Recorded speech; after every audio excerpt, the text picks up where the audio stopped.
Everyone. Thank you so much for attending today. I want to give you a warm welcome on behalf of Eurofins. My name is Carlos Navarro, and I'll be your moderator for today. I want to thank you for joining us for this webinar that's titled Switching Sweets that covers economic adulteration in sugar-rich foods. So today we have with us our own Dr. David Hammond. And also, we have the privilege of having the founder of FDA Imports, LLC, Benjamin England. So Dr. Hammond, he has over 30 years of experience in the field of food authenticity, including 24 years of experience at Cadbury Schweppes. He's been with Eurofins and in the field of Eurofins fruit juice and authenticity since 2006. And he has also authored several book chapters on the topic. In addition to founding FDAimports.com, Benjamin England practices law at Benjamin England and Associates, representing over 500 clients in over 100 countries. He also represents juice, sweeteners, syrup manufacturers, as well as importers and exporters, and has been recognized as an expert witness in sugar substitution civil cases. So we are really, really honored to have these two experts in the field present with us today, and also with all of you in the audience. So before we get started, there are a few housekeeping items that I would like to review. The first one being that this webinar is being recorded and will be available within the next 2 days for viewing. During the course of the webinar today, please feel free to submit your questions throughout the presentation. We will address them at the end of the presentation portion. Of course, if there's any questions in the queue that are not answered, we will follow up on those individually. And to submit a question, you'll notice that in your control panel that there is a question portion on there. So it's in your dashboard, so whenever you do have a question, go ahead and type it in the dashboard. They will collect in our queue in the order that they are received. And then when we get to the Q&A section of today's presentation, then we'll go ahead and try to answer as many of those questions as we can in the allotted time. So at this time, I would like to actually begin the webinar presentation, and I'm going to invite Dr. Hammond to join the floor. Dr. Hammond, it is all yours. Thank you, Carlos.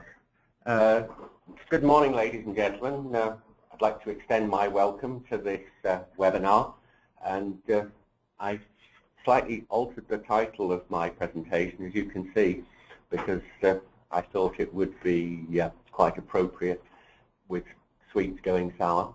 I thought I'd include a very quick indication of my background, but Carlos has already gone over that. And generally speaking, I can assure you this is a challenging and somewhat painful area to work in, but certainly it's still an intellectual challenge for myself after 30 years, and I still find it fun, and if a job is fun, then it can be bad. What I want to do is I thought I'd spend a little time defining what the problem was and what legal actions there have been in the past in this area, and then go on to discuss the methods in a little bit more detail that were used in some of these legal actions and the methods that you ought to use as part of your quality assurance program. In 2009, the FDA officially recognized food fraud as an emerging issue for consumers, and they defined it as the fraudulent intentional substitution or addition of a substance in a product for the purpose of increasing the apparent value of a product or reducing the cost of its production. And a perfect example of this is given by the problems that there were in 2008 with melamine in milk powder. This was added as a way to bolster the quality of it because it was done on the basis of protein content. And it's estimated that over 300,000 people had their health damaged by this, and 6 babies died, so it was a major health issue. And unfortunately, being China, the penalty for cheating was somewhat severe. FDA defined it as an economical motivated adulteration. And it also included misrepresentation of geographical origin. And an example of this would perhaps be passing off a blended orange juice as a premium Florida product, or the misrepresentation of a totapori mango instead of an Alfonso, where the former is a lot cheaper. Fortunately, in the case of sugar, we have cheap sources of food-grade materials, so in most cases it doesn't actually pose a health to the public. But you never know what the bad guys are going to do, so we have to be vigilant. And I certainly agree with FDA that it's unpredictable. Perhaps by the end of this, you're going to be somewhat depressed and think, oh, the world's terrible and we need to stop. But what I want to stress at the outset is that most suppliers are honest and they will supply you with what you want. However, not all are, and therefore you have to have checks and balances in place to make sure you are getting what you want. One way you can do this is to go and audit your suppliers and know them well. This, if you can't do, there are third-party ways of doing this, such as the scheme that's operated in Europe called SGF-IRMA, and that's quite good. Even if you do this, it shouldn't preclude you from testing your incoming raw materials, because this is part of your verification process, and that is critical to FSMA. And one thing you should stress to your buyers, if the price is too good for a product, then there may be some very good reason why this is the case. What I'm going to talk about are products where sucrose, glucose and fructose make up the main component, and this will include fruit juices, fruit juice concentrate, honey, agave syrup and maple syrup. If we look at the top of the slide, the first ones in dark blue, the major components are all sugar. So if these are going to be adulterated, you're going to add a cheaper form of sugar. And you can see that the levels are between 60 and 80% sugar. Lemon juice is a little different. Its major component is citric acid. So if this is adulterated, you tend to add just citric and maybe sugar. Three of these products, orange juice, maple syrup and lemon juice, are regulated within the CFR, and the details are given on the slide. Whereas apple juice and honey, there is no US standard for this, and therefore the overarching world standard published by Codex, details shown, are what control the product. And there's a Mexican standard for agave, and there's a couple of web links at the bottom for you. So what are the driving forces for this? Well, fundamentally it's an opportunity to make an illicit product. As I said, there are always cheaper sources of sugar, and therefore people can cheat. This can be a particular problem where a raw material is in short supply, and a perfect example of this was in 2010-2011, where China was squeezed for raw materials, and we caught problems with adulterated apple juice coming out of it. Probably now not possible under FSMA, but certainly if you're buying from unknown sources, you increase your risk dramatically. And certainly if you do no testing on materials come from unknown sources, that's really asking for trouble. Supplier attitudes come into this question because some of them have a feel, well, there are no good methods for authenticity, and therefore we're not going to get caught, so we can do it quite happily. But hopefully by the end of this, you'll see that that's not the case. And also some of them feel, well, everyone else is doing it, so why shouldn't we? And many years ago, I was having a conversation with a producer of grapefruit juice, and they said on the telephone, well, what's wrong with adding a little bit of sugar? Well, probably there isn't anything, but certainly under the Codex, you can add sugar. The only thing is you can't then call the product 100% juice, and you have to have sugar as an added ingredient. So there probably isn't anything providing you labels it. But the bottom line is people want to make an illicit profit. So let's have a look at what sort of cases there have been over the last 30 or so years. And the first case is from the 1980s, where a company was selling apple juice. Unfortunately, they forgot to add too much apple juice to this. And the legal action, the company was severely fined and the CEO spent 2 years in jail. So you can see that the penalties can be quite high for cheating.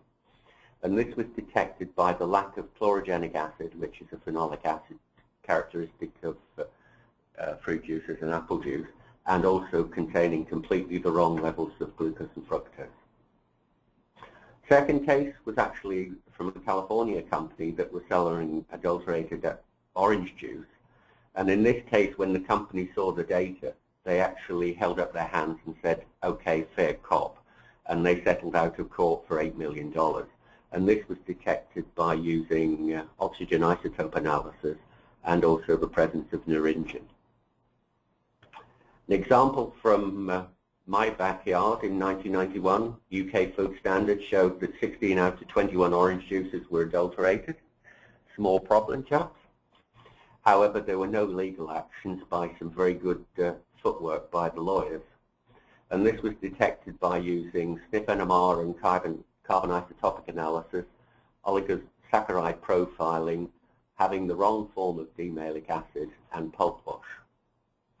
Back in the States again, in the early 90s, a company in Georgia who was selling orange juice into the schools program, FDA did analysis and showed that the product didn't look right, but they were operating under USD inspection and they couldn't find any problems in the factory.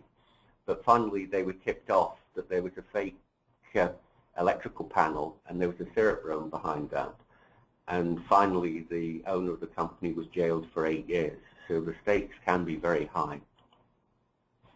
More recent cases, 1995-96, apple juice was adulterated with sugar syrups including inulin, and this was detected using a new CAPGC method and also high levels of fumaric acid. Again in apple, 2001, a company in Germany was selling a very sweet apple juice that they'd added synthetic L-malic to make it a more attractive product, and this was detected by internal carbon isotope analysis. Again in Europe, 2003, orange juice was being sold, which was actually a blend of NFC and from concentrate, and this was picked up by 1618 oxygen and strontium analysis. Again in orange and in Europe, 2010, NFC had a little bit of hose added to it, and this was picked up by internal isotopic analysis.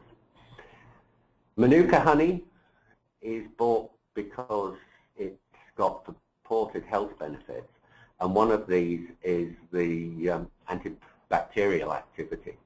And in 2001, the UK government showed that 48% of the samples were wrong, and later on 56 in another study. In Hong Kong, 25% were shown to contain added sugar, and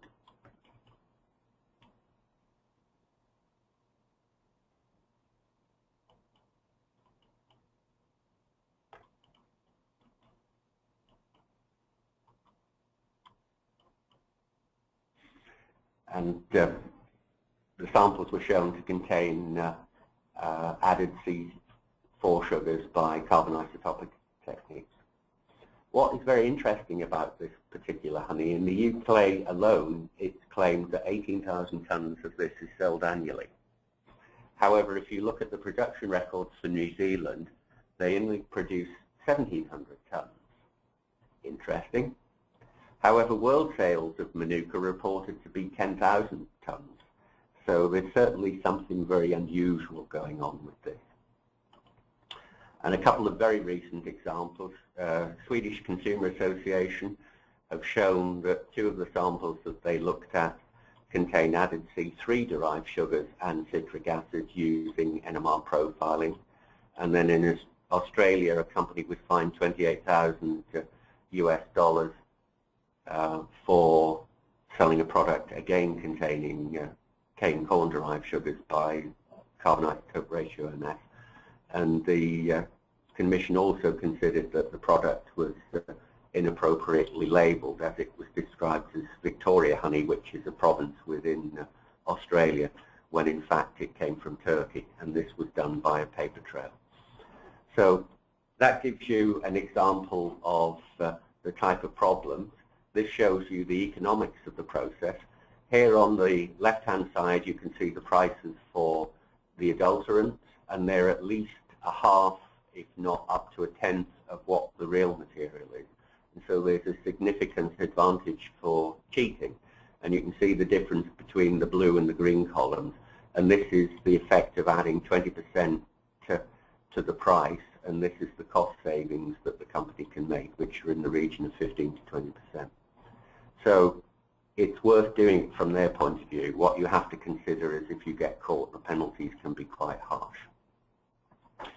Let's look in a little bit more detail at some sugar analysis in juices, and you can see for orange and pineapple, sucrose is the major sugar, whereas with apricot it's glucose, and with apple it's fructose. So different sugars contain different proportions of the sugars, and then with these lower materials they contain little or no sucrose and roughly equal proportions of glucose and fructose. Ditto the same with maple syrup, honey and agave. Maple syrup is mostly sucrose, honey is roughly equal proportions of glucose and fructose, and agave is fructose rich.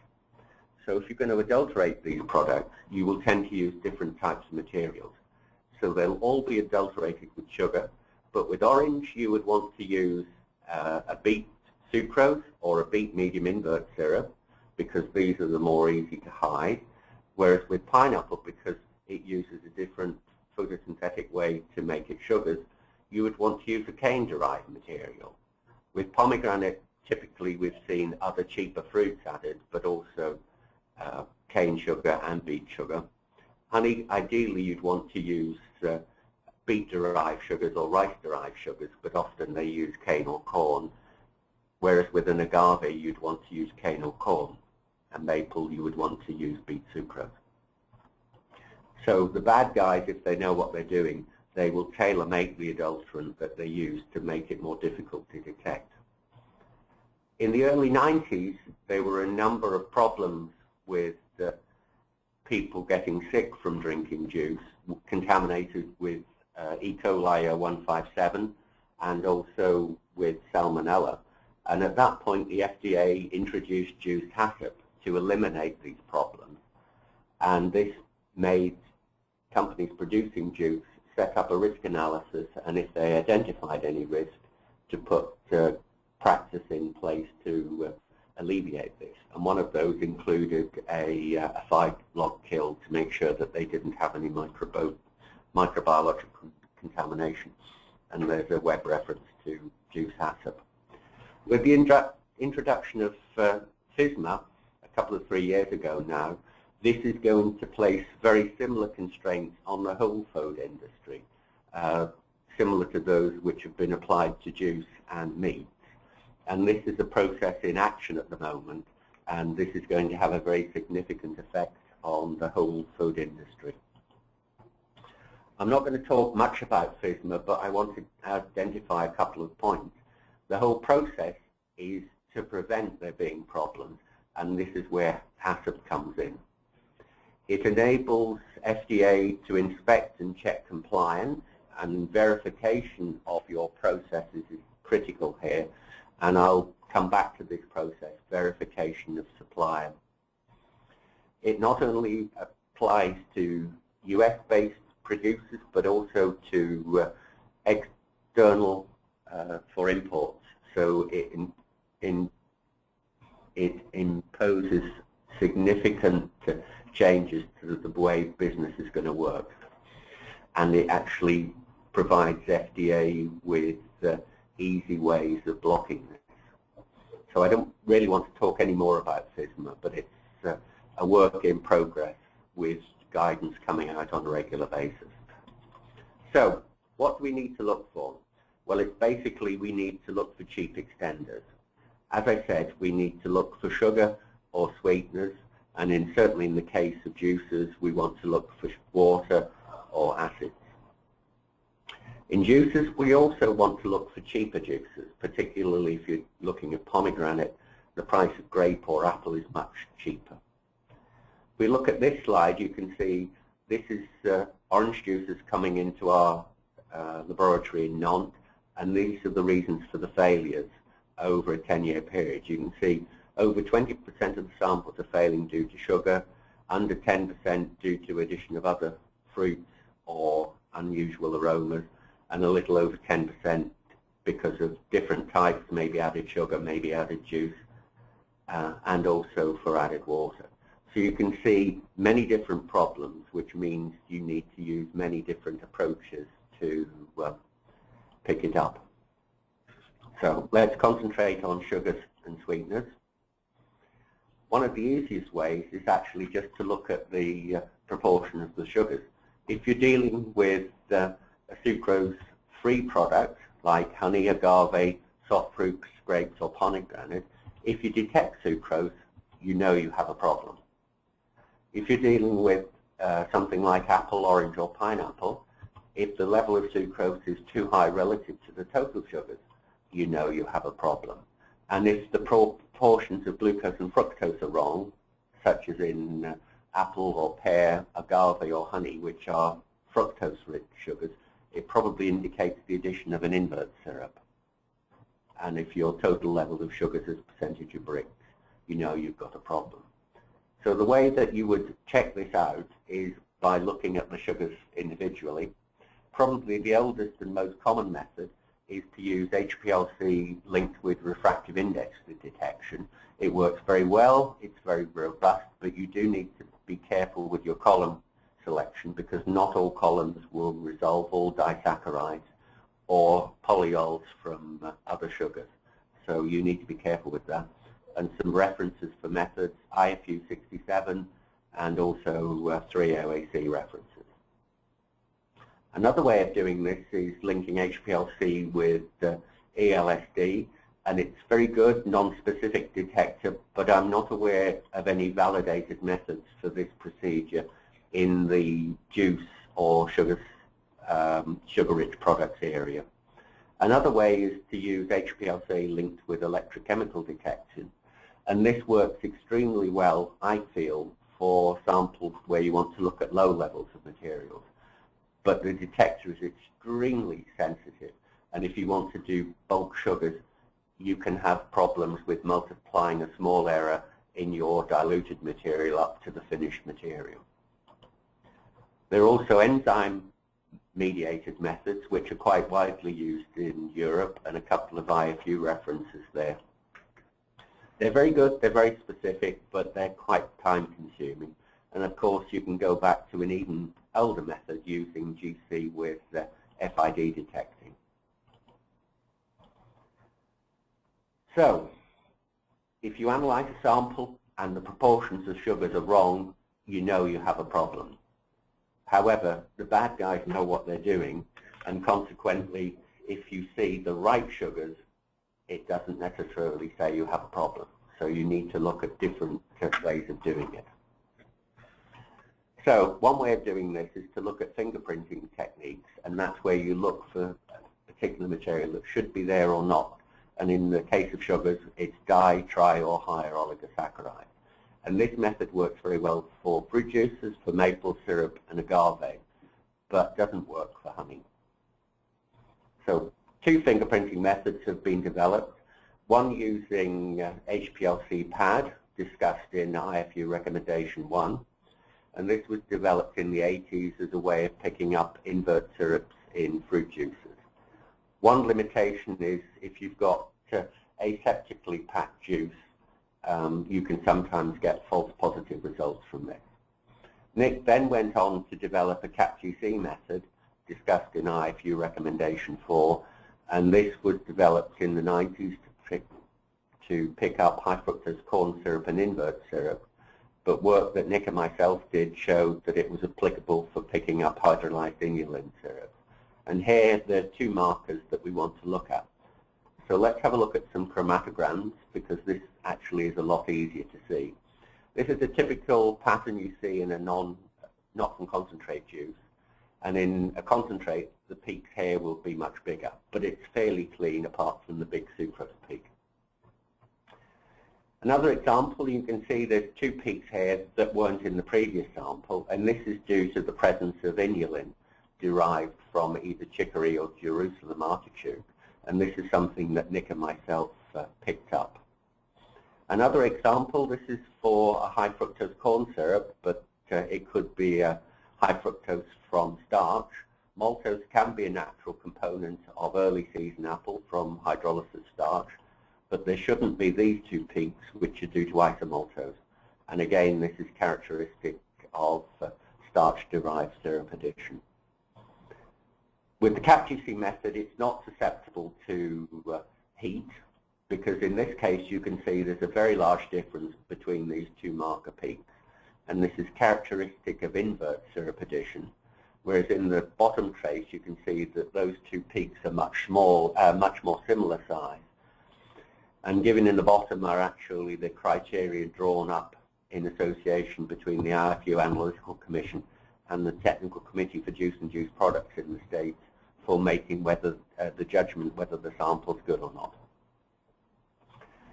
Another example, this case from maple syrup, and you can see in the areas of red, this is where the inulin markers come, and this is where the invert and the high fructose corn comes.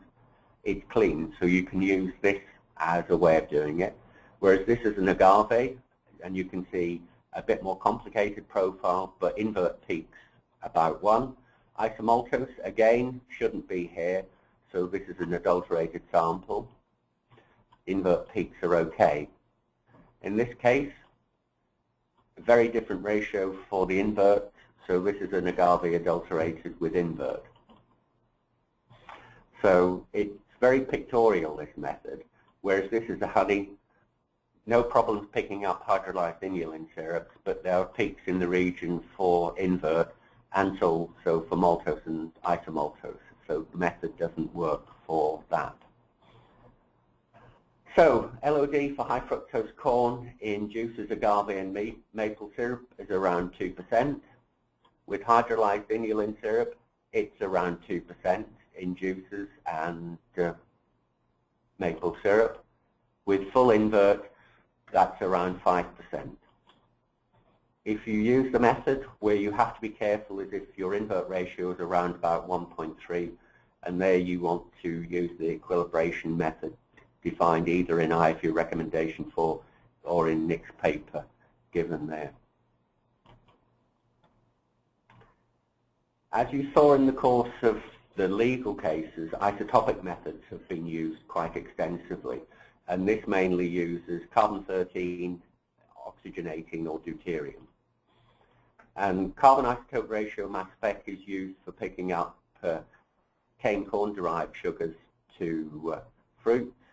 SNF NMR, a in-house method, is very good for picking up beet sugar in juices, maple syrup and monofloral honeys, and then oxygen isotopic methods for picking up groundwater. Very complicated slide, but the critical elements are sugars produced by the C3 route have values around -25. The adulterants using the C4 route have values around -10. And succulents, pineapple and agave, have values around -11, -15. So those are the critical numbers, -25, -10, -11 to 15. So what we found quite quickly is that we had to develop these isotopic methods and use 2 or 3 different components where we could compare the numbers. And probably one of the first examples of this was in honey, where you'd look at sugar and protein. In juices, sugar and pulp. In juices, actually numbers between the individual sugars, between sugars and acids. I'm sorry about this, but it's running on rehearsed timings, and I'm a little bit slower than I was earlier. But these comes out of the AIGEN Code of Practice for Orange, and it lays down guidelines for different types of sugars and components.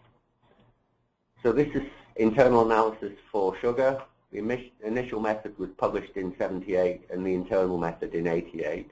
In this, you look at the delta 13C content of sugars and the delta 13C of protein, and if the difference is greater than 7%, as given by the method in the procedure, the sample's wrong. Unfortunately, it doesn't detect beet or rice-derived sugars to honey.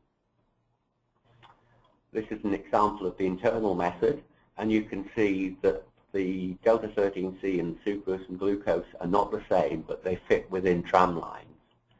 But you can see this sample is outside that, and that's been increased by the addition of cane sucrose. So the internal isotope method works very well for sugars if there's a large difference between the real material and the adulterant. However, it doesn't work so well if the adulterant and the natural material are very close, such as addition of detecting cane corn in agave or beet in honey. And the ramifications of that are discussed in our white paper. You can't use straight IRMS for agave because the numbers are very similar, but you can use 13C, and here you ferment the sugars into alcohol.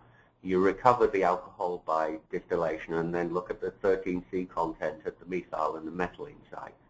And that's very good for picking up cane corn in agave and also cane corn in pineapple. And a nice simple representation you can see in cane corn derived sugars, the methyl group is enhanced relative to the methylene group, whereas in CAM, agave and pineapple, it's depleted. So this gives us a new way of picking up that adulteration. So plotting it, you can see agave, cane corn are well separated. So we then move on to isotopic methods, and here we have to use different techniques, and we've used IRMS in the past, but it's very tedious and not very nice because you produce octanitro sugars, which are naturally unstable.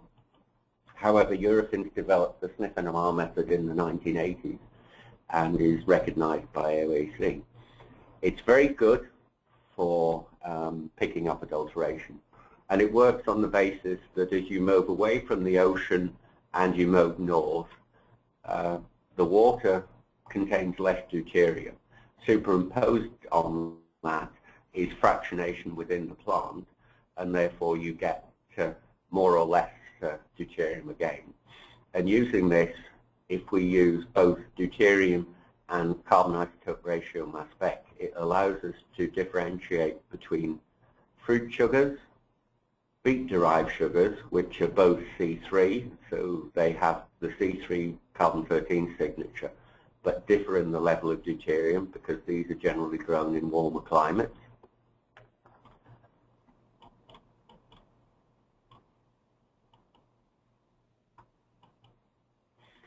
And cane corn, which are grown in a hotter climate, so they have a higher level of deuterium and the C4 signature. So, as I said, it works very well where you get a significant concentration in the plant. It works for maple syrup, where you get a very tight distribution, and it also works for monofloral honeys. But it's not very good for blended honeys because the isotopic distribution is too wide. So, let's have a look at detecting added acids, and this was a particular problem with lemon juice, and we found a couple of different classes of lemon juice. One of them were basically citric acid, which was being added purely as adulterant. And what we found here were samples containing no isocitric acid, which is a very good marker for natural juices. And they also contained little or no magnesium. And this is often an element forgotten by crooks. And they had carbon-13 signatures around -11. Which you'll all realize now is definitely not C3 derived.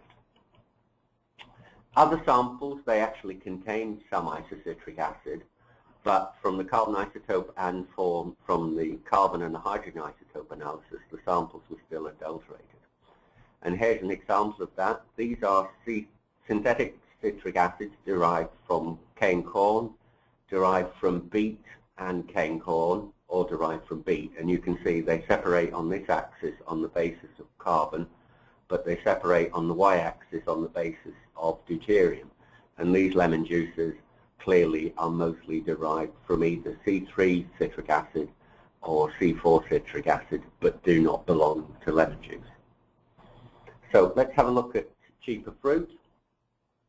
This can be picked up by the traditional quantitative methods by looking at sugars, acids and minerals. Also fingerprinting methods looking at polyphenolics, anthocyanins, polymethoxyflavonoids and carotenoids, and more recently using DNA-based technologies. This type of thing can be of interest to differentiate between apple and pear, orange, mandarin and grapefruit, lemon and lime, from some of the berries, stone fruits, and also conformation of mango varieties. If we look at apple and pear, we've got two very useful markers, arbutin and florizin, which allows us to differentiate from that. Orange and grapefruit, we can use polyphenolics here, also DNA methods, but generally they're less sensitive. A rather complicated chromatogram, but if we look here, there's a couple of interesting peaks, and that is due to hesperidin and narrow rooting. But what we see in this sample is nothing, whereas in this sample there's a peak, and this is actually naringin, which this shows that this sample is clearly adulterated and indicates that it contains grapefruit juice. So that was an example from earlier on. In Europe, if you blend orange with mandarin, you have to describe it as an orange-mandarin blend, whereas in the States and due to Codex, you can have 10% in it. So in Europe, we've used carotenoids, polymethoxyflavones, and also DNA methods to allow us to pick up this type of adulteration. The DNA methods, which I'm not really going to talk much about, but what you have to do is define a certain region of the DNA molecule which allows you to differentiate it. You extract the DNA and then you amplify this using a technique called polymerase chain reaction. And then it allows you to differentiate between orange, clementine and mandarin. And in some tangerine and grapefruits, it'll actually give you variety identification. So it's an extremely useful technique, and this is an example of orange and grapefruit. The problem is that one thing DNA doesn't like is acid conditions, so that it can cause a problem. In some fruits, sorbitol can be a very good marker, particularly with something like blackcurrant, and you might use aronia as a natural color to adulterate it. Blackcurrant contains little or no sorbitol, but aronia is stacked with the material, and that allows you to pick up around 1%. And you can also use anthocyanins and polyphenols. This is a strawberry sample. This is an internal standard that we use, and this is the major strawberry anthocyanin. However, we've got two early running peaks here, which are not anything to do with strawberry, and this is actually been adulterated with beetroot. Pomegranate, again, quite a complex pattern, and those are what the anthocyanins actually are. Whereas if you look at this sample, it looks completely different. And here are the pomegranate peaks, and these are late-running anthocyanins, and they're actually acylated cyanidins, which actually means it's pomegranate containing black carrot. We shouldn't forget conventional analysis like sugar profiles, organic acid profiles, minerals, as I've mentioned, sorbitol and proline, and these can be very useful and complement the isotopic techniques. And what you shouldn't do is you need to look at it in a holistic approach.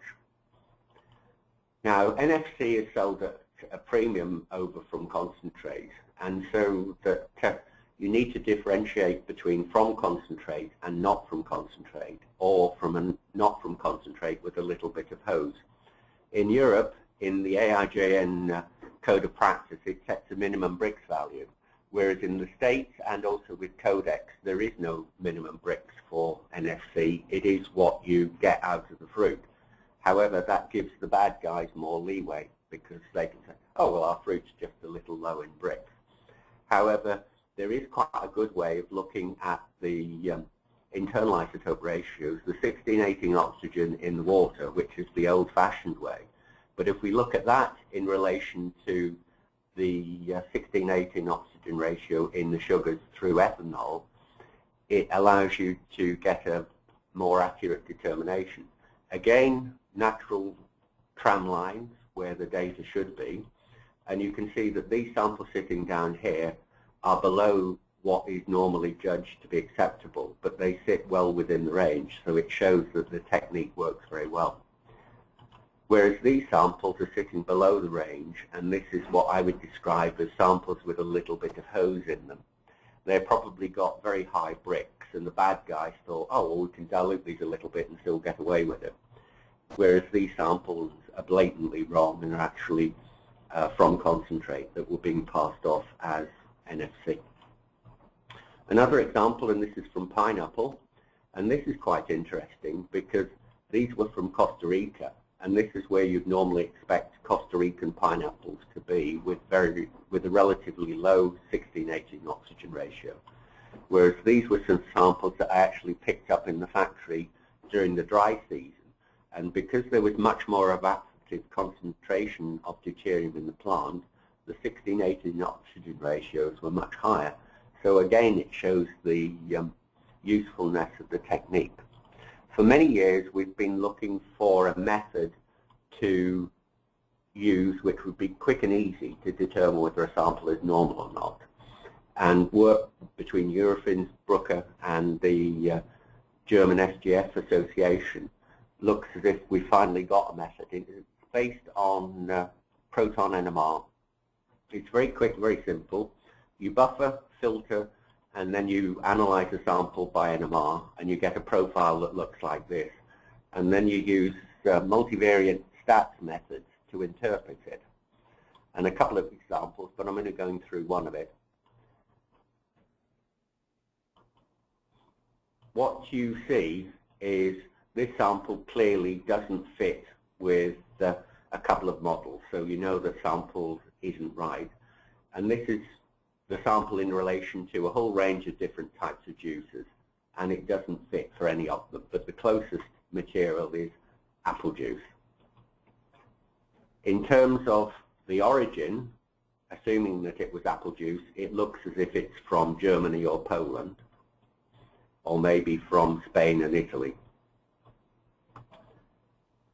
If you look at juice from concentrate, not from concentrate, and concentrate, the sample appears to be single strength. However, when you look at the multivariate model, you can see it's completely off model, and therefore the sample is clearly adulterated. So it's very quick, and it gives you a very useful handle. What you could also do is it will actually give you analytical data, so you can determine levels of citric acid, but there's not much in apple in any case, but you can determine the sugar levels and things like that. So it's a very good method to use as a screening procedure.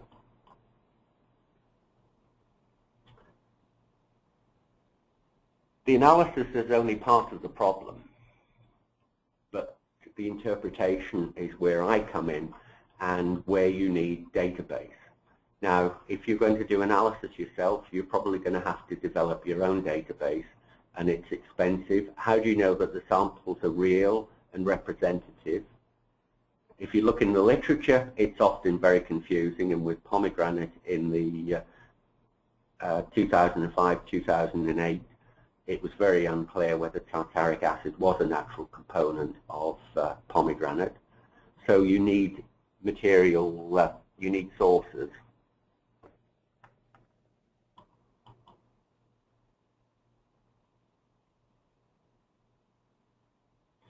And there are some available.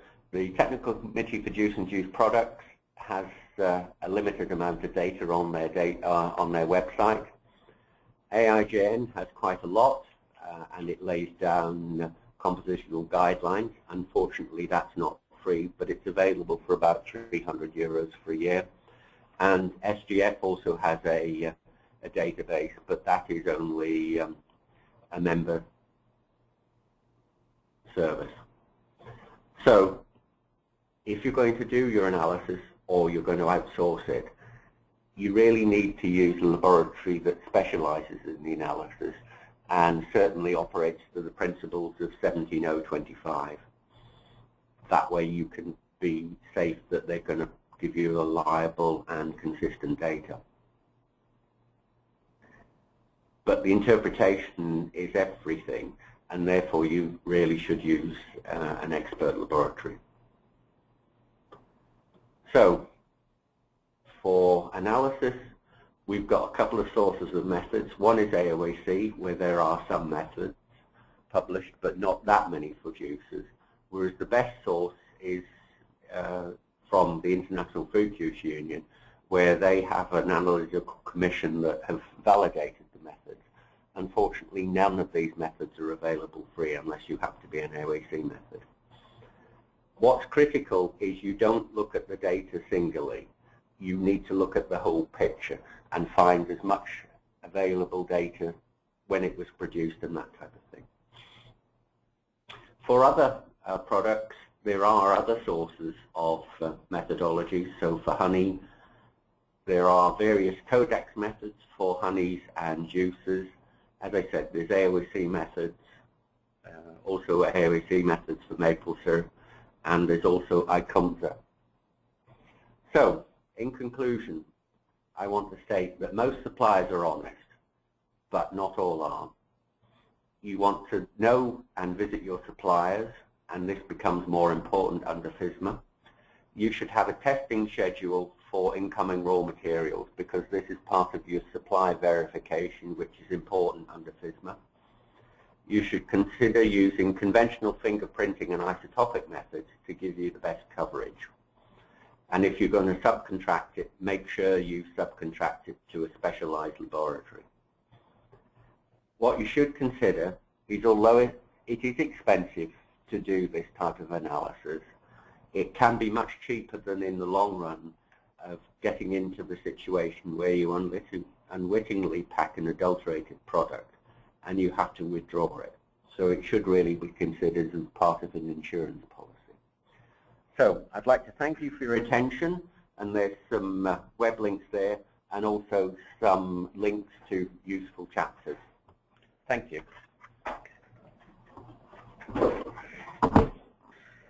Thank you, Dr. Hammond, for that very comprehensive overview of analytical considerations, especially as it relates to adulteration in juice products. So let me go ahead and I'm going to go ahead and switch gears here. Prepare for our next presenter, which is Benjamin England. So just bear with us just for a moment, please.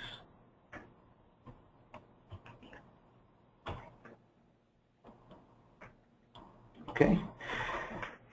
So Benjamin, the floor is yours.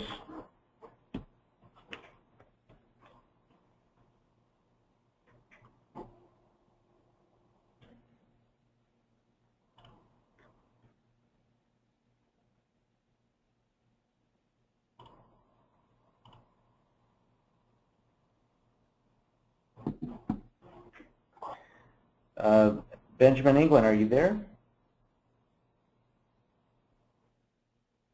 Are you there? There you Hello. go. We got. Okay. Sorry. Yeah.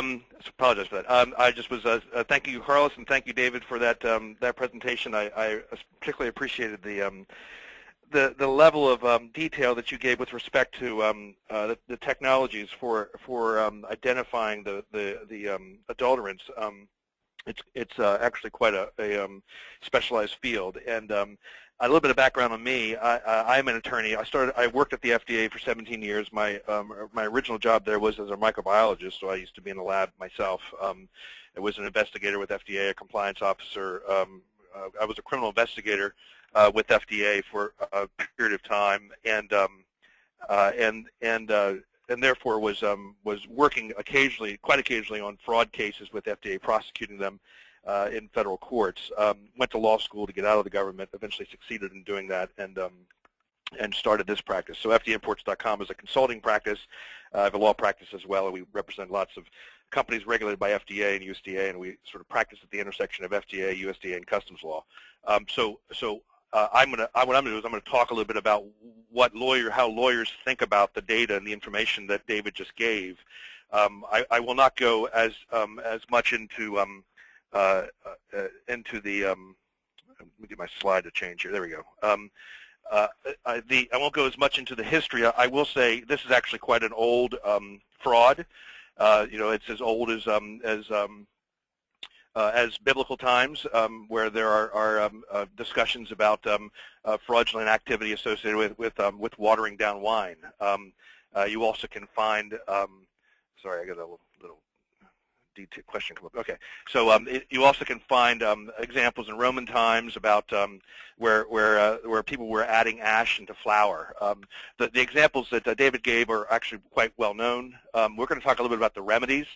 That includes government actions, as well as private civil actions, and then some self-regulatory actions that are available to companies that find themselves either the victim of a fraud in that they've purchased product unknowingly that's been contaminated or adulterated with some lesser value component, or they find that someone is competing with them. Say my competitor is bringing to market something that is that has been watered down, or there's been some addition of sugar to it in order to make it cheaper to manufacture, and then they can compete better with me, whereas mine's a higher quality product. So these are different ways that we can try to address the problem. Under the law, under the Food and Drug Cosmetic Act, this is an adulteration. It's true. 2009, FDA came out and said something about food fraud being a problem. This provision has been in the law since the original version of the law in 1906. So it's not a new concept. In the statute, food is deemed to be adulterated if any substance has been added to it to reduce its quality or strength or make it appear better or of greater value than it is. And it could be a complete substitution, or it could be a mixture, or it could be a taking away of something of value that result, or maybe say a lack of something. So FDA looks at, the law looks at economic adulteration not just in terms of substitution, but also in terms of lower value, lower quality product that's being passed off as a higher quality product where there is actually a standard. If you've got a food in the market that is, if you're looking at a food in the market that has been economically adulterated, there are also a number of misbranding provisions, and these are what they would look like in the statute. Basically, you've got a label that's false and misleading in that it purports to be something that it's not. You could have an imitation food without including the term imitation on the label, would be one misbranding potential charge. Another being the label lacks the common or usual name of the food. It turns out that if you add grape juice to orange juice and fail to declare it, then you're also failing to declare all the ingredients, and the name of the food is no longer orange juice. And so you've got actually two misbranding violations with respect to that. So these are federal violations. Many of the states have similar language in their provisions of food law. You would also find similar language in the case of drugs. So this is not unique to food. In the case of drugs, there's also a provision for counterfeit drugs. There's no similar provision in food law. However, there are Title 18 criminal sections of the law that talk about counterfeit goods. It usually is relating to trademarks, and so in the case of Title 18 cases, there is a requirement to have a trademark that's been affected. That's not the case under food law. In food law, you have misbranding charges, and you can have imitation violations and counterfeit violations, whether or not you've got a trademark involved. So that's looking at from the government side. The government then, what do they do with that? If FDA finds, for instance, some of these scenarios where a person has been adulterating a product for their own cash benefit, then the agency has a number of actions. If it's an imported food, and very often it is, the agency, of course, can stop the product if they can detect it, and the agency has quite broad authority to refuse admission to foods that appear to be in violation of the law. The nice thing there is the government does not actually have to prove that the goods in fact are in violation of the law, but just that they appear to be in violation of the law, and FDA is able to refuse the shipment. Now, what would they charge? They most likely would charge that the article is adulterated. They may not charge adulteration. Probably would charge a misbranding charge because it's easier for them to make, but the adulteration charges would be available to them. Now, the history with FDA indicates that that the agency has been more involved in trying to evaluate whether food products coming to the United States are in fact what they purport to be, and the result is the creation of a number of import alerts. We've got 3 of them listed there on the screen. The first being relating to apple juice. There being another import alert, 2204, relates to other juices, and these are juices where the agency has determined that sweeteners have been added, which are undeclared. Well, that essentially is an economic adulteration problem. FDA in that case is not arguing fraud because they don't have to. They're able to stop the product without making the fraud argument, and so they don't. 3601 relates to the adulteration of honey with added sugars, and then 9929 and 9930 relate to Chinese vegetable protein and foods that are or contain milk or milk-derived ingredients. In both of those cases, it relates to the melamine incidences that David was talking about, where FDA was discovering the presence of melamine contamination in order to increase the apparent protein content. And of course, that is a true adulteration that relates to food safety as well, as David was able to mention. Other authorities that the government would have, what they can do here is a custom seizure at the border level. When people think of seizures, they usually, in FDA world, they're usually thinking about a judicial action, because the government has to have, an FDA to seize something has to first get a court to condemn it, and then the marshals do the seizure. In the customs world at the border, that's not true. The evidence burden, as preponderance of the evidence, it actually, on a customs seizure, the burden is actually lower than that. But when they go to forfeiture, the burden increases. But the government has the power through customs to seize product where they've got evidence that the article has been adulterated or is otherwise less than what it purports to be. And those seizures do in fact occur, and you probably hear a lot less about them because they're not ordinarily publicized, unless you happen to go to cbp.gov and look up their seizures. You would see it. They don't get as much press as FDA does, because FDA seizures are so rare. The government also can bring actions against the individual, the person, which could the person in law speak could be an individual or a company or a business, some other business entity, and so the government can bring an action against either a human person or a company person, and that includes bringing civil injunctions to try to get a court to essentially instruct someone to stop violating the law, which is basically what a civil injunction is. That is a judicial action. FDA has to go to court to do that. There are some civil penalties that are available, both under customs and under food and drug law, and then criminal proceedings. The government, of course, could, if they could show that an individual or a company was particularly responsible for an adulteration, then the government could go after that individual or that company. I put here 2 different kinds of criminal actions. The first is a misdemeanor. Misdemeanor cases are those where the penalty for the violation cannot exceed, with respect to imprisonment, cannot exceed a year. So anything that's up to a year and penalty is going to be considered a misdemeanor. Anything over a year is going to be considered a felony. The government, the Food, Drug, Cosmetic Act is one of the very few laws in the United States that is considered a strict liability misdemeanor statute, which means whereas in most cases, for the government to bring a misdemeanor case, they have to prove that the individual that they're prosecuting intended to commit the conduct, intended to commit a crime when they performed the conduct. That's not true for the Food and Drug Cosmetic Act. Under the FDCA, the government only has to prove that the conduct occurred and that the individual is responsible for it. They do not have to prove intent in order to bring a misdemeanor count, which is actually very, very powerful. That's the hardest part of a criminal case, of course, is proving intent. But the government's not required to do that under the FDCA if it's a misdemeanor case. Title 18 and then the felony provisions of FDCA both require the government to prove intent.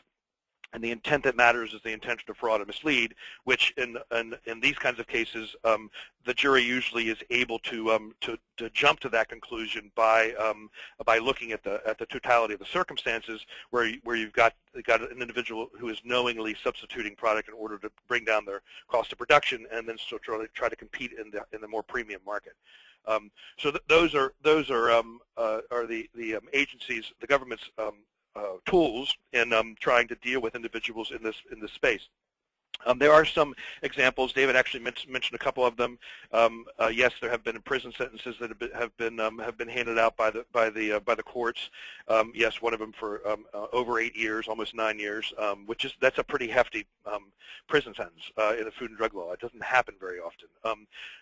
There's some more recent import alerts. You can see the years 2012, 2013 with respect to pomegranate juice, where FDA had added them to import alerts, and then just recently in this year, FDA added 6 companies to an import alert relating to lemon juice. So FDA is in this field, and they are quite active, which is a good thing. To know that the government is involved in this. What that means, though, for you, if you find yourself either the victim, direct victim of a fraud, or by a supplier, or you've got evidence that a competitor is involved in this kind of activity, bringing it to the government's attention can produce some results of significance. And I mean, in the case of an import alert, it's actually quite difficult for somebody to bring in product from these facilities that are on import alert and prove to the government's satisfaction that what's in the can is in fact what is purported to be in the can by the label. And because the kind of analysis that's necessary is the kind of analysis that David just described. And so companies on the import alerts have to do that analysis every single time they bring something in until they get the facility off of the import alert, and that can take quite some time. And so it does actually put a dent into the perpetrator's business model. So it's worth considering bringing the attention of these kinds of cases to the government so they can do something about it. There are some limits, and I just described one of them, is that the government, there are some limited testing methodologies that the government is able to do. David was able to describe quite a number of methods that the FDA labs probably can't do all of those methods, and certainly all of them cannot do all of those methods. So it's something that the FDA is not, most of their laboratories are not specialized in. So that's a challenge for the government. Of course, the cost of testing is also a significant aspect. One interesting aspect, David alluded to one case in the 90s where there was a false wall involved in the facility.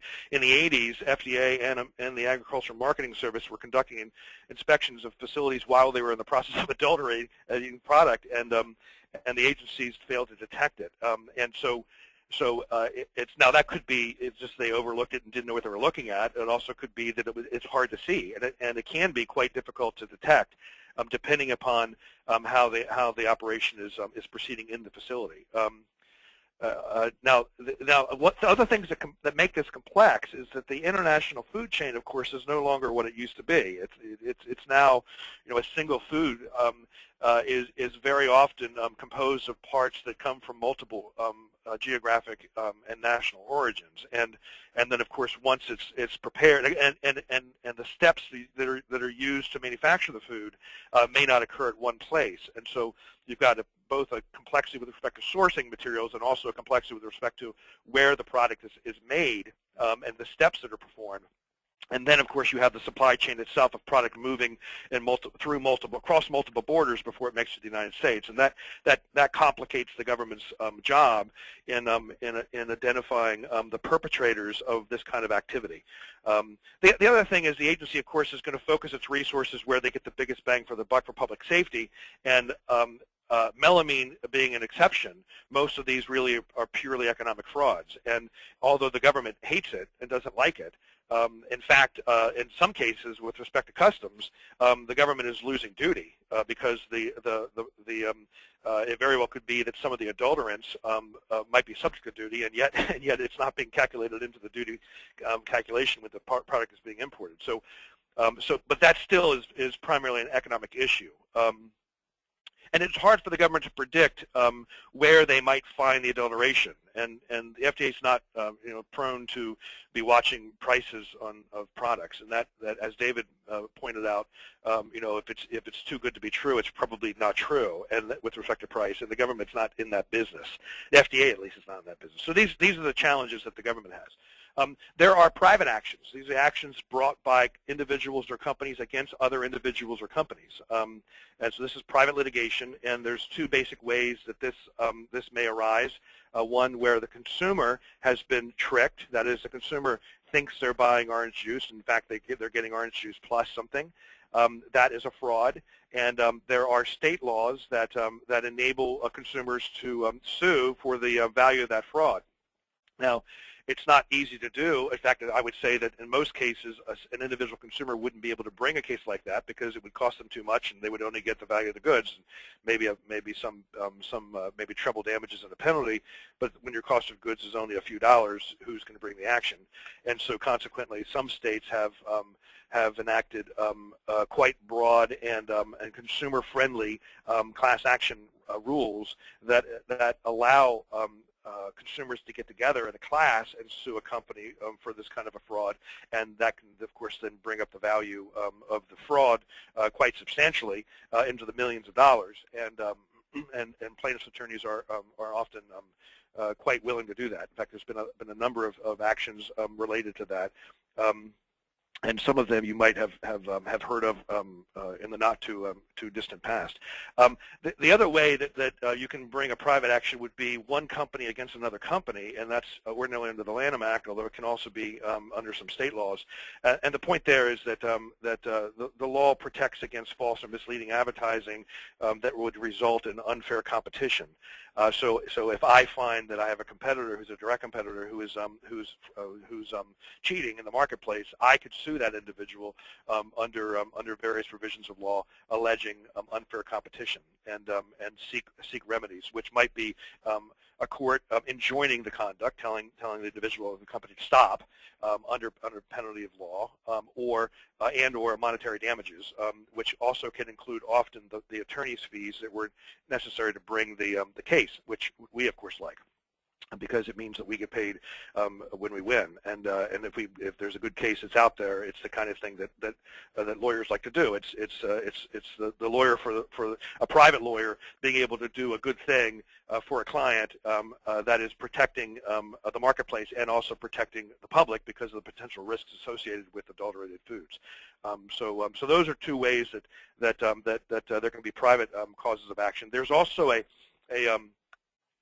sort of a self-regulatory approach to this, and that is the Better Business Bureau has what's called the National Advertising Division, the NAD, and there is a non-government-based complaint resolution option for challenging a competitor's false claims. So basically, the allegation is made to the NAD, and the NAD picks up the case, and they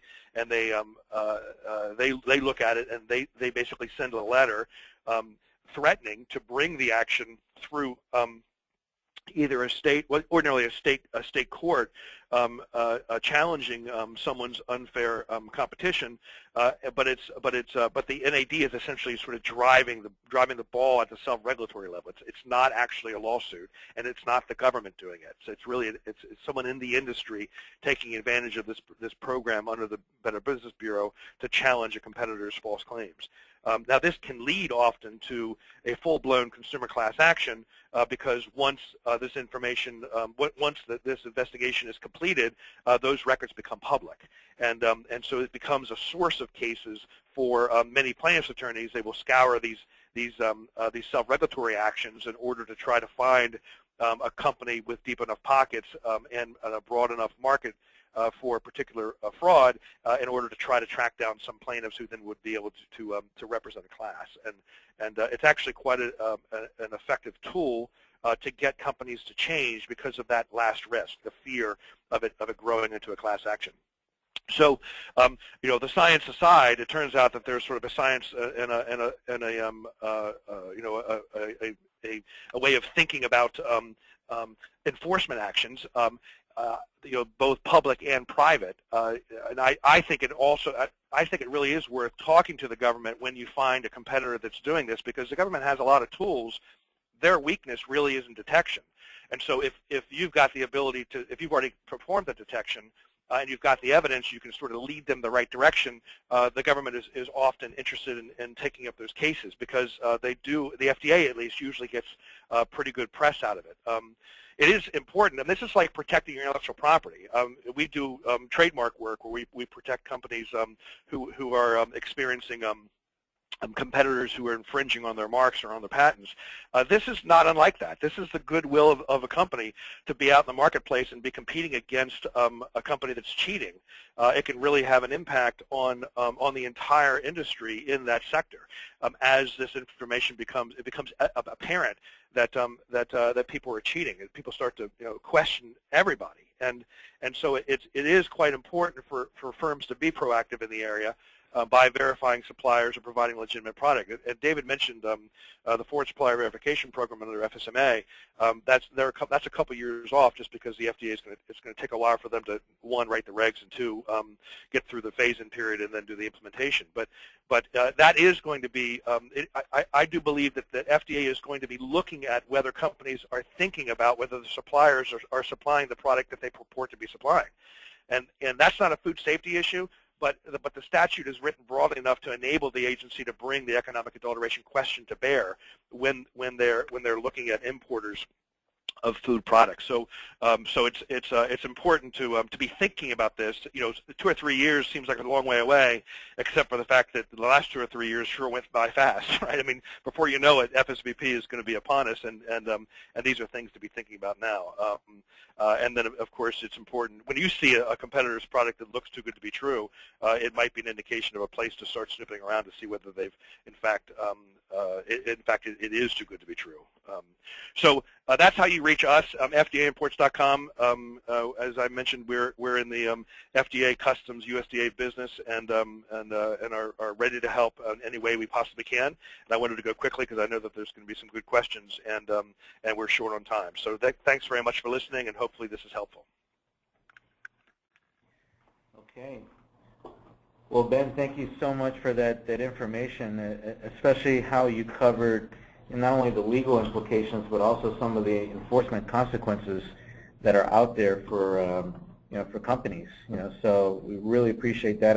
I think between you and David, both of you gave very excellent presentations to give us a very well-rounded, understanding of these issues, all in all. So thank you for that. At this moment, I'm going to go ahead and switch to the Q&A portion of our webinar. So for those of you that have entered your questions into the queue, we really appreciate those. So we'll get to those here in the next few seconds. For those of you that have not and have some questions that you'd like to pose, please feel free to do so while entering them into the question portion of the control panel on your GoToMeeting panel. So without further ado, I would like to go to the first question. I think this first question is going to be going to David. So the question is, here it is. Let me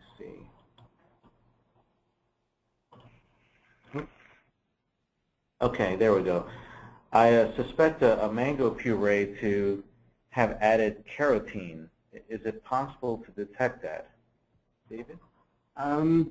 It really depends what's added.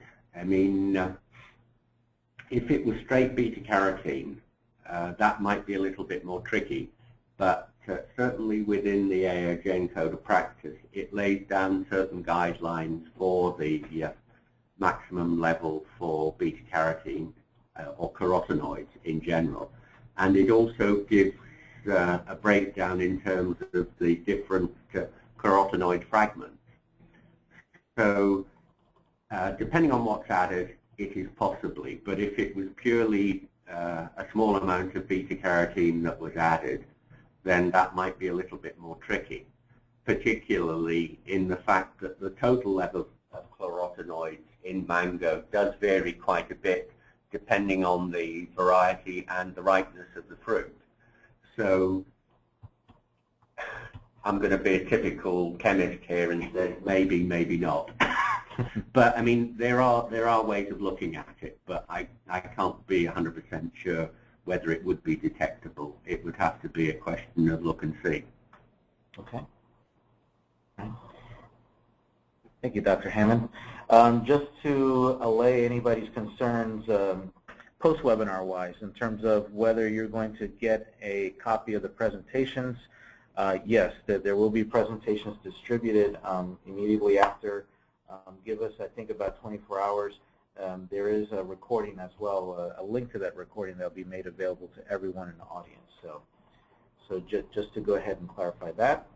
Let's see. Next question. This is actually a question for Dr. Hammond. So what is the main differences between FC and NFC juices? I guess from concentrate would be the FC, and the NFC would be not from concentrate. In terms of the bulk composition, they're very similar in terms of the sugar content and the acids and things like that. So I mean, they're really very similar. And depending on the quality of the NFC and the quality of the from concentrate, in the bulk components, they may look very similar. One area there they can be different is in terms of the aroma volatiles, because obviously in the concentration process you tend to lose some of the more volatile components, but that is generally restored during the reconstitution phase where you dilute the concentrate into water. HMF can be a marker where there's difference, but again it depends on the quality of the evaporators and things like that.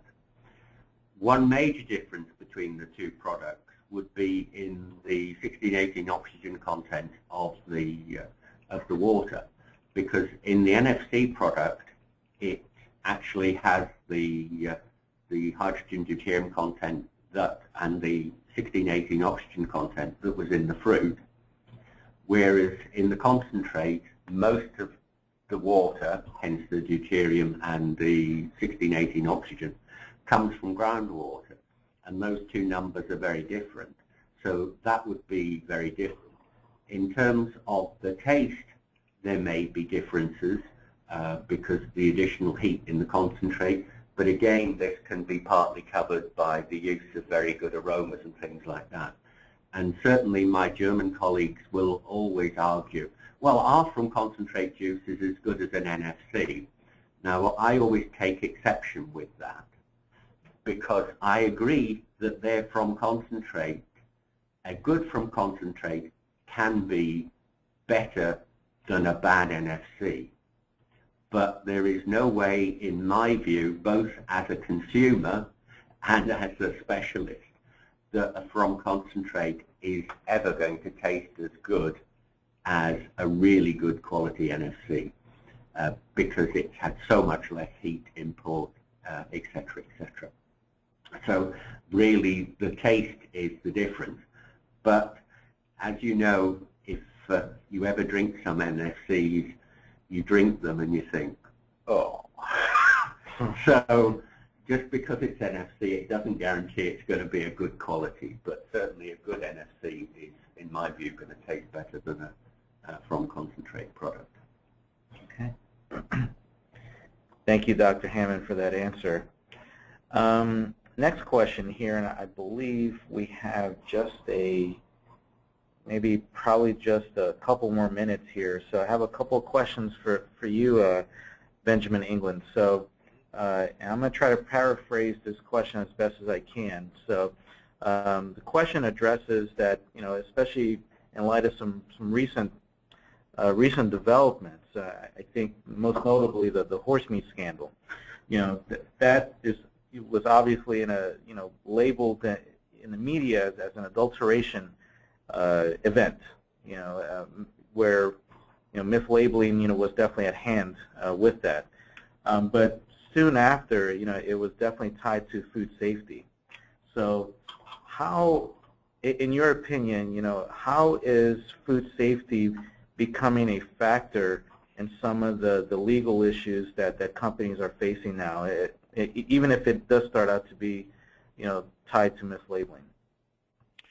I think that companies that are prepared to substitute ingredients or whole components in a food for economic reasons are already companies that are where a profit is the most important driver. Otherwise, they wouldn't be doing it, and it's fraud.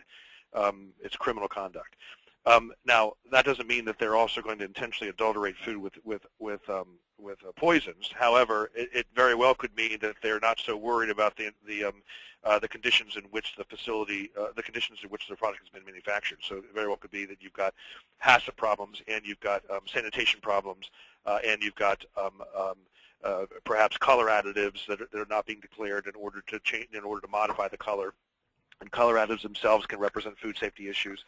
So I think that it's sort of like gray market goods. Even though gray market goods are not per se illegal unless they're prescription drugs, the gray market also happens to be the pipeline for counterfeits very often. And so here, where you have substituted product, you're also talking about a pipeline where there is an increased level of risk, and with regard to food safety. And I think that that's one of the reasons the FDA persists in going after this product, whereas before it was more of a problem. They didn't like the fact that there was adulterated food out there, but they were not really aggressively going after it. I think that in the case of the substitution of meat, which by the way is a USDA issue, not an FDA issue, but it's still the same thing. You've got a high risk food because it's meat, and you can see this with seafood. You can see it in juices that are improperly processed because of the failure to comply with HACCP.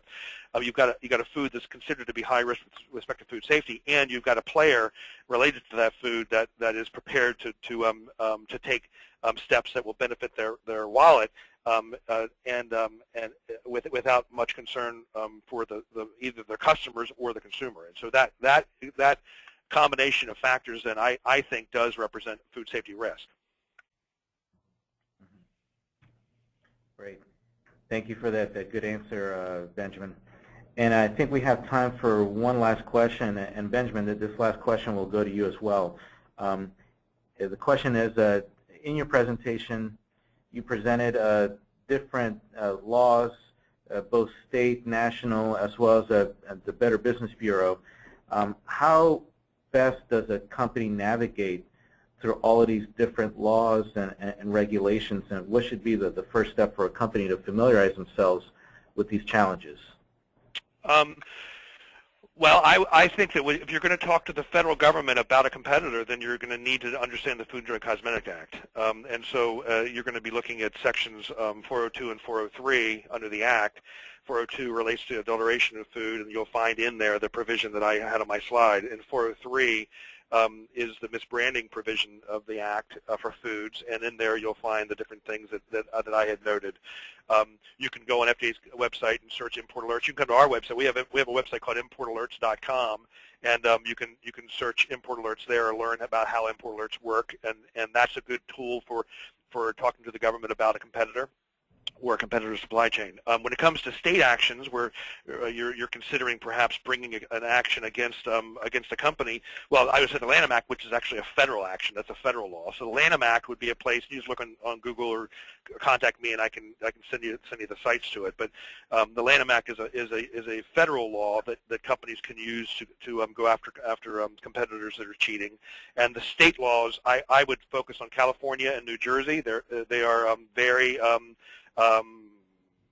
class action plaintiff friendly, and you're really looking for the laws are called different things depending on what the state you're dealing with, and I can lead you to those. But the Better Business Bureau, if you just go to their website and look up the National Advertising Program, you'll see you'll see that program there, and that will just in that case you're operating under their program. So it's not a state law or a federal law, even though it very often is relying on state law in order to make the allegation with respect to the fraud.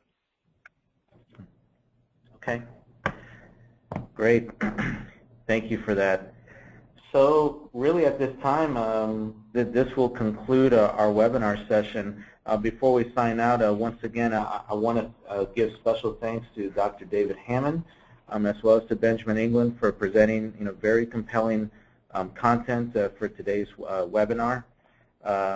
Really, thank you both gentlemen for preparing this information for us and our audience. And to really all of you in the audience, I also want to give you a warm thank you for spending the time with us today. And I wish you have a very productive day and a good end of the week. So thank you, everyone.